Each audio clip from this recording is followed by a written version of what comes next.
အားလုံးပဲမင်္ဂလာပါဒီနေ့လဲတခါကျွန်တော်တို့နှုတ်ကပတ်တော်ကိုဆင်ခြင်ခြင်းအားဖြင့်ပေါ့နော်နှုတ်ကပတ်တော်ကိုအရင်တခါကကျွန်တော်ပြောခဲ့တဲ့ဘုရားကဘယ်သူလဲဘုရားရဲ့ပုံသဏ္ဍာန်ကဘယ်လိုမျိုးလဲဘုရားကိုကျွန်တော်တို့ဘယ်လိုမြင်လဲဘယ်လိုတွေ့ခဲ့လဲကျွန်တော်တွေ့တဲ့ကျမ်းစာထဲမှာပြောတဲ့ဘုရားကဘယ်လိုလဲဆိုတဲ့အကြောင်းကိုဆွေးနွေးသွားပြီးဖြစ်တယ်အဲ့တော့ပထမဆွေးနွေးခဲ့တဲ့ဘုရားရဲ့ပုံသဏ္ဍာန်ကြတော့ဝိညာဉ်တော်မွေးတဲ့သူကလေနဲ့တူတယ်လို့ဘုရားကနှုတ်ကပတ်တော်အားဖြင့်ပြောထားပါတယ်ဒုတိယကြတော့ဘုရားသခင်နဲ့နံဝိညာဉ်ဖြစ်တော်မူ၏ကိုယ်ွယ်တော်သူမှန်သမျှတည်းနံဝိညာဉ်နဲ့၎င်းတစ္ဆာနဲ့၎င်းနံဝိညာဉ်ကိုနံဆိုတာကနာမကိုကိုစားပြုတယ်အဲ့ဒီနံကယေရှုဖြစ်တယ်နံဝိညာဉ်ဆိုတာက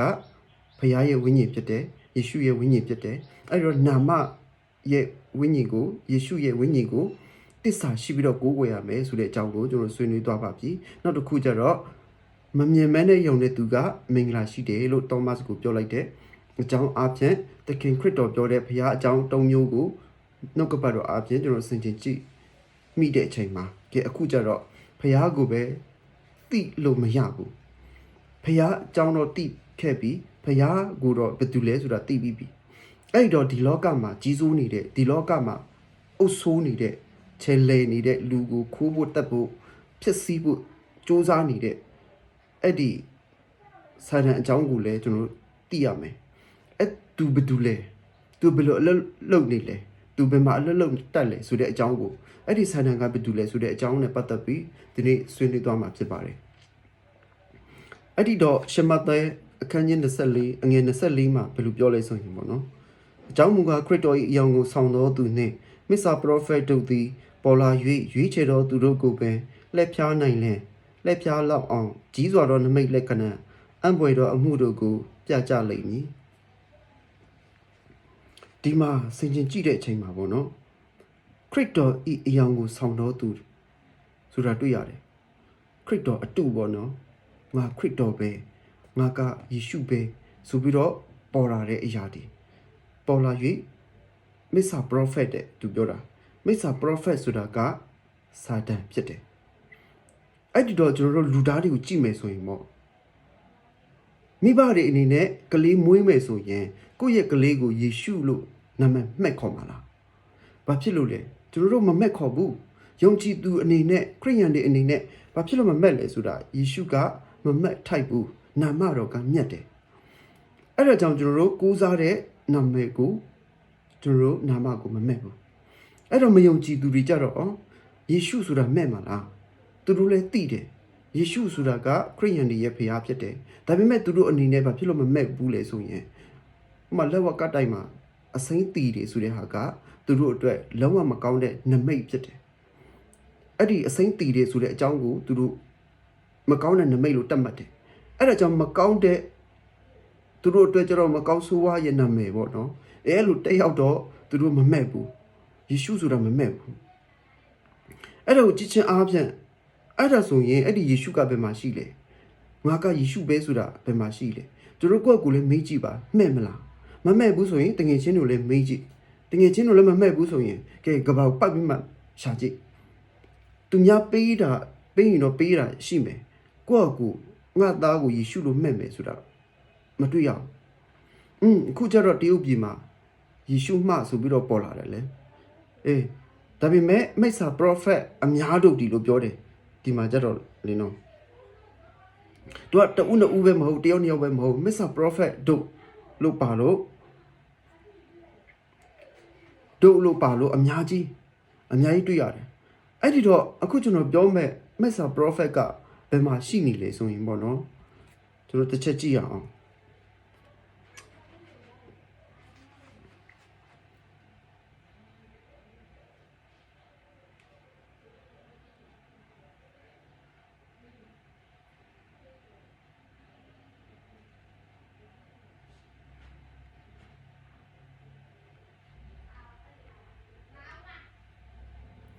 အဲ့ဒါတွေကဘ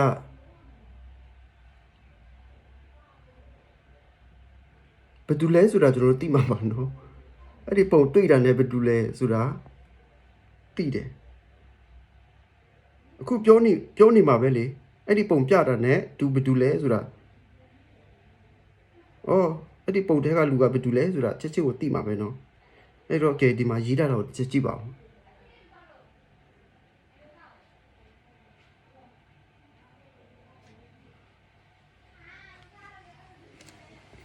ကျွန်တော်ကယေရှုမဟုတ်ပါတဲ့ကျွန်တော်နာမည်က James ကျွန်တော်ကိုမကူးကွယ်ပါနဲ့တဲ့ကျွန်တော်လည်းယေရှုမဟုတ်ပါဘူးတဲ့ယေရှုအဖြစ်တယောက်ဆောင်ခဲ့တာပါတဲ့ကျွန်တော်ကိုမကူးကွယ်ကြပါနဲ့တဲ့တယောက်ဆောင်တဲ့လူတွေတော်မှသူတို့ဟာသူတို့ယေရှုမဟုတ်ဘူးလို့သူတို့ကိုကူးကွယ်နေတော့ကြည်ပြီးတော့လန့်နေကြတယ်အခုကြတော့လေသူတို့တယောက်ဆောင်ခဲ့တဲ့အရာကိုကြည်ပြီးတော့သူများတွေပုံလှုပ်ပြီးတော့သူတို့ပုံကိုယုံကြည်သက်ဝင်နေတယ်အဲ့ဒါကိုသူတို့ကပြန်ပြီးမှတောင်းပန်နေတာကိုတွေ့ရတာအဲ့ဒီဟာကိုကြည့်ချင်းအားပြပေါ့နော်အဲ့ဒီတော့ကျွန်တော်တို့အဖေဆုံးတယ်ဥပမာထားပါတော့နော်ကျွန်တော်အဖေဆုံးတယ်အဖေဆုံးတော့ကျွန်တော်တပ်ပုံရိုက်ထားခြင်းမရှိခဲ့ဘူးအဲ့ဒီတော့အိမ်ဘေးကအဖေရဲ့တပ်ပုံကြတော့သူတို့အဖေလည်းဆုံးတယ်သူတို့အဖေကြတော့ပုံကြီးလှလေးလှုပ်ထားတယ်အဲ့ဒါကိုကျွန်တော်တို့တွေ့တဲ့အချိန်မှာကြတော့ဟာဒီပုံတအားလှတာပဲနင်တို့အဖေလှုပ်ထားတာအဲ့တော့ငါလည်းငါအဖေပုံကိုငါရှာကြည့်မှလှုပ်မယ်ဆိုပြီးတော့အိမ်မှာပြန်လာရှာတယ်ရှာတော့အဲ့ဒီပုံမတွေ့ဘူးမတွေ့တော့သူတငယ်ချင်းရဲ့အိမ်ဘေးကတငယ်ချင်းရဲ့ပုံအဖေရဲ့ပုံကိုတွားယူပြီးတော့မိတ်တူတွားလုပ်တယ်တွားလုပ်ပြီးတော့အဲ့ဒီမိတ်တူကိုအိမ်ကိုလာချိတ်ထားတယ်အဲ့တော့ချိတ်ထားတော့တငယ်ချင်းတချို့တွေလာတာပေါ့နော်အိမ်ဘေးကလူတွေလာတာပေါ့လာပြီးမှအဲ့ပုံကြည့်ရင်သူတို့ဘာပြောမလဲဟာဟိုဘက်အိမ်ကအဖေရဲ့ပုံလေဘာဖြစ်လို့ဒီမှာလာချိတ်ထားတာလဲသူတို့ပြောမှာပဲအဲ့ကျွန်တော်တို့မိသားစုလည်းလက်ခံလို့ရလားစဉ်းစားကြည့်ဘယ်မှာနေတိတာလဲနော်မျက်နှာမှာပေါ်နေတယ်လေအဲ့ဒီအဖေရဲ့ပုံဆိုတာမျက်နှာမှာပေါ်နေတာအဲ့တော့ကြောင့်လက်ခံလို့မရဘူးတကယ်လို့ဒီပုံထဲမှာယေရှုပါဆိုပြီးတော့တရုပ်ဆောင်တဲ့လူတွေအဲ့ဒီပုံတစ်ပုံနှစ်ပုံသုံးပုံကိုရှင်ပြီးမှကြည့်လိုက်ယေရှုတမန်ရဲ့မျက်နှာတစ်ပုံပဲဖြစ်ရမယ်တပုံစံနဲ့ဖြစ်ရမယ်သူကလည်းအဲ့တော့သုံးပုံကိုသုံးမျိုးဖြစ်နေတဲ့မျက်နှာကအဲ့တော့ခရစ်တော်ပြောတဲ့ငါ၏အယောင်ကိုဆောင်တော့မိစ္ဆာပရောဖက်တို့ဆိုတာကပေါ်လာပြီမိစ္ဆာပရောဖက်ဘယ်သူလဲဆိုတာပေါ်လာပြီသူကအဲ့ဒီမိစ္ဆာပရောဖက်ကမိစ္ဆာကအဲ့ဒီပုံတွေနဲ့ရုပ်ထုတွေကိုကိုးစားပြီးဝင်ပြီးသူတို့လူတွေကိုလက်ဖြားရရင်တအားလွယ်တယ်လို့သူတို့သိသွားကြတာအဲ့ကြောင့်ဖခင်ကလူကိုဖန်ဆင်းတာပါလူကတခါပြန်ပြီးဖခင်ကိုဖန်ဆင်းလို့မရပါဘူးအဲ့ဒီမတူတဲ့ပုံတစ်ပုံတစ်ပုံသုံးပုံကိုထားပြီးတော့ကလေး90ယောက်လောက်ခေါ်ထားပြီးတော့မေးကြည့်ကလေးတားရည်သမီးရည်ဒီပုံကဘယ်သူလဲပထမပုံထောက်ပြတဲ့အချိန်ယေရှုပြောမှာပဲရနောက်တစ်ယောက်နောက်တစ်ပုံထောက်ပြကြည့်အဲ့ဒီပုံရောလို့မင်းရင်အဲ့ဒီပုံလဲယေရှုပဲလို့ပြောမှာပဲသူကအဲ့နောက်တစ်ပုံထောက်ပြကြည့်မျက်နှာမတူနော်ဒါပေမဲ့ယေရှုပဲပြောမှာပဲကိုကဘယ်လောက်ပဲနားလေတယ်အဲ့ဒီပုံကယေရှုမဟုတ်ဘူးလို့နားလေတယ်ပြောပြီးမြဲအခုလူတွေလုံနေကြတာကအမျက်တနိုးနဲ့အိမ်တိတ်တက်တာပဲဖြစ်ဖြစ်လက်ဆောင်တစ်ခုခုပေးတာပဲဖြစ်ဖြစ်ဘာအကြောင်းနဲ့ပဲဖြစ်ဖြစ်လက်ဆောင်ပေးတဲ့အချိန်အဲ့ဒီပုံကိုယူသွားပြီးတော့လက်ဆောင်ဖြစ်ပေးကြတာအဲ့ဒီတော့အမျက်နိုးနဲ့ကိုယ့်အိမ်ကိုမှချိတ်ထားတာချိတ်ထားတော့ယေရှုပြောတာကငါဤအယောင်ကိုဆောင်တော့မိစ္ဆာပရောဖက်လို့ပြောတယ်မိစ္ဆာပရောဖက်ပြောလို့အဲ့ဒီဟာကဘာလဲဆိုတာပေါ်လာပြီဆိုရင်ပေါ့နော်သူကဖျားမဟုတ်ဘူးယေရှုမဟုတ်ဘူးလို့ပေါ်လာပြီဆိုရင်ဘာဖြစ်လို့အဲ့ဒီမိစ္ဆာကိုယ့်အိမ်မှာထားနေအောင်ပါလဲဘာဖြစ်လို့ခေါ်ထားအောင်ပါလဲဒီမှာနေပါလို့သူ့ကိုချထားခဲ့ရင်နော်ဒီမှာပဲနေမှာပဲသူကပါဇက်လည်းရှိတယ်ဒါပေမဲ့အားပေးစကားတခုမှသူမပြောနော်မျက်လုံးလည်းရှိတယ်ဒါပေမဲ့သူမမြင်ဘူးနားလည်းရှိတယ်ဘယ်လို့ပြောသူမကြားဘူးအဲ့တော့လက်လည်းရှိတယ်ကျွန်တော်ကူညီဖို့အတွက်သူစွတ်တောင်းကြည့်အကူညီတောင်းကြည့်အေးငါလာပြီးတော့ကူညီမယ်ဆိုပြီးတော့ဘယ်တော့မှမရှိဘူးခြေတော့လည်းရှိတယ်မဲ့အတွက်ငါကူညီမယ်ဆိုပြီးတော့တခါမှလမ်းနာမတွေ့ဘူးညရောက်ရင်ဘာလုပ်ပေးရလဲသူ့ကိုမီးထွန်းပေးရသေးတယ်တကယ်ယေရှုကြတော့ငါတွေအလင်းဖြစ်တယ်လို့ပြောတယ်လေအဲ့တော့သူကခြေတော့ရှိရနဲ့လမ်းမလျှောက်ဘူးသူကမဟုတ်လားတကူလုံးပါတယ်ဒါပေမဲ့သူကလည်းမလင်းဘူး တကယ်လို့ပြုတ်ကြရင်ပြုတ်ကြခဲ့တယ်တော့မှသူပြန်တက်ဖို့မကယ်နိုင်ဘူးသူနေရပြန်ရောက်ဖို့သူမကယ်ဘူးမကယ်နိုင်ဘူးသူမလောက်တတ်ဘူးကျွန်တော်တို့ကတစ်ခါပြန်ပြီးကောက်ပြီးမှပြန်ကယ်ပေးရတယ်သူ့ကိုလေပြန်တင်ပေးရတယ်အဲ့တော့သူကစာတန်မနတ်ဆိုတာကကျမ်းစာအပြင်ကျွန်တော်သိရတာဖះကမြင်လို့မရဘူးမျက်စိအပြင်မြင်လို့မရဘူးအဲ့ဒီမြင်လို့မရဘဲနဲ့ကိုးကွယ်မှာမင်္ဂလာရှိတယ်လို့သောမတ်ကိုပြောလိုက်တဲ့အကြောင်းရှိတယ်မြင်လို့ရတဲ့အရာဘာတစ်ခုမှဖះမဟုတ်ဘူးဆိုတာပေတလူတို့ပြောတယ်လူလက်နဲ့အရာမှန်သမျှဖះမဟုတ်ဘူးဆိုတာပေါလုတို့ပြောတယ်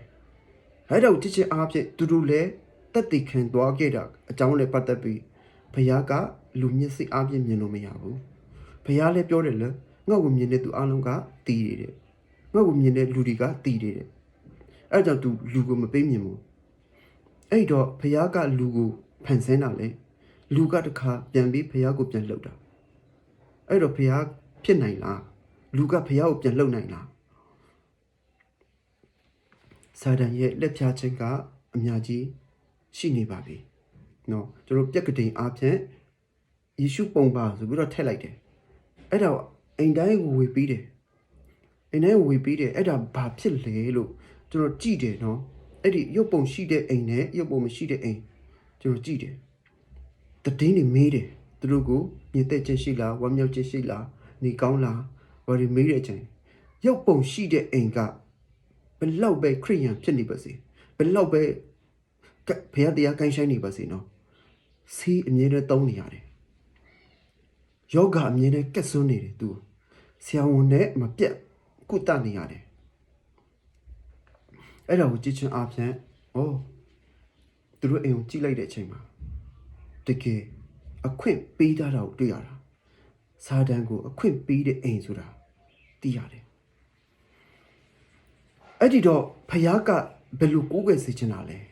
တစ္ဆာရှိပြီးတော့ကိုးကွယ်စေချင်တာလေတစ္ဆာရှိပြီးတော့ကိုးကွယ်ပါလို့ပြောတာလေဖះမဟုတ်မှန်အိမ်ကိုခေါ်ထားပြီးတော့အိမ်ကိုစောင့်ခိုင်းနေဆိုရင်အိမ်ကိုထားတယ်ဆိုရင်စာတန်ကိုအခွင့်ပေးလိုက်တာလေအဲ့ကြောင့်ဖះကကဲ့မှခြင်းပေမဲ့သူကကောင်းကြီးပေးလို့မရဘူးဒုက္ခပေးတာကဘယ်သူကိုခိုးရမလဲဘယ်သူကိုတတ်ရမလဲဘယ်သူဖျက်ဆီးရမလဲလို့နေ့တိုင်းစောင့်ကြည့်ပြီးတော့နေ့တိုင်းအချိန်ရတာနဲ့အခွင့်အရေးရတာတဲ့တစ်ခါတည်းဝင်ဆွဲကင်တာကဝင်ကျုံတာကဘာတူလဲနော်အဲ့ဒါကိုဒီရှင်မတဲ24ငွေ24ကနေစင်ချင်ပြီးတော့ကျွန်တော်ထောက်ရှုတဲ့အချိန်မှာစင်ချင်ကြည့်တဲ့အချိန်မှာခရစ်တော်ရဲ့အယောင်ကိုဆောင်တဲ့သူကရုပ်ပုံအားဖြင့်